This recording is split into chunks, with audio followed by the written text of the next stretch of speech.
সংকট, সম্ভাবনা, ভালো কিংবা মন্দ, যে কোনো পরিস্থিতিতে চেয়ারপারসন খালেদা জিয়াই হচ্ছেন বিএনপির ঐক্যের প্রতীক। সাবেক প্রধানমন্ত্রীর মুক্তিতে ফুরফুরে মেজাজে দলীয় নেতাকর্মীরা, কিন্তু অসুস্থ থাকায় মুক্তি পেলেও হাসপাতালে আছেন খালেদা জিয়া। কারোর বিরুদ্ধে আমাদের কোনো রাগ ক্ষোভ দুঃখ নেই। বিএনপি প্রতিষ্ঠাতা সাবেক রাষ্ট্রপতি জিয়াউর রহমানের মৃত্যুর কয়েক মাস পরই গৃহবধূ থেকে রাজনীতিতে আসেন খালেদা জিয়া। শক্ত হাতে ধরেন বিধ্বস্ত বিপর্যস্ত বিএনপির হাল।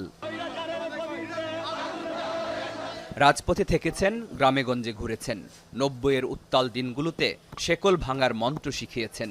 সবাইকে নিয়ে নেমেছেন স্বৈরাচার বিরোধী আন্দোলনে। আন্দোলন করতে গিয়ে আপসহীন নেত্রীর উপাধিও পান তিনি। ২০০৮ সালে বিএনপি চেয়ারপারসন খালেদা জিয়াকে আটক করে সেনা সমর্থিত তত্ত্বাবধায়ক